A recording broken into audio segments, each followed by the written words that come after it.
જો તમારા વાહનમાં એલઈડી લાઇટ લગાવી હોય તો તમે સાવધાન રહેજો, કારણ કે વાહન જપ્ત થઈ શકે છે, રજીસ્ટ્રેશન રદ કરવા સુધીના પગલાં લેવામાં આવી શકે છે.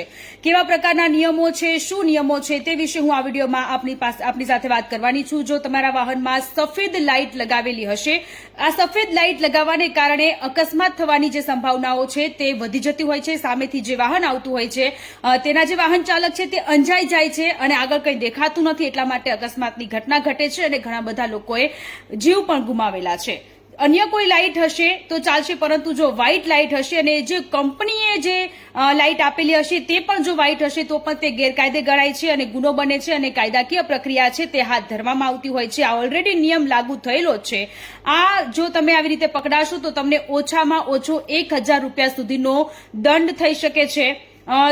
તમને સવાલ થતો હશે કે જો તમારા વાહનમાં સફેદ લાઇટ હશે તો કેવા પ્રકારની જે કાર્યવાહી છે તે થતી હોય છે.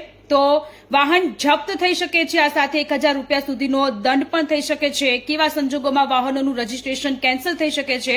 તો જો સફેદ એલઈડી લાઇટ એવી રીતે લગાવી હોય કે જે એલઈડી લાઇટના કારણે જ અકસ્માત થયું હશે અને જો એ તપાસમાં સામે આવશે તો વાહનનું રજીસ્ટ્રેશન કેન્સલ થઈ શકે છે. એટલે કે જો તમારા વ્હીકલમાં સફેદ એલઈડી લાઇટ હોય તો તેને તાત્કાલિક ધોરણે હટાવી દેજો અને જે લોકોના વાહનોમાં સફેદ એલઈડી લાઇટ હોય તે લોકોને ફટાફટથી આ વિડીયો મોકલી દેજો.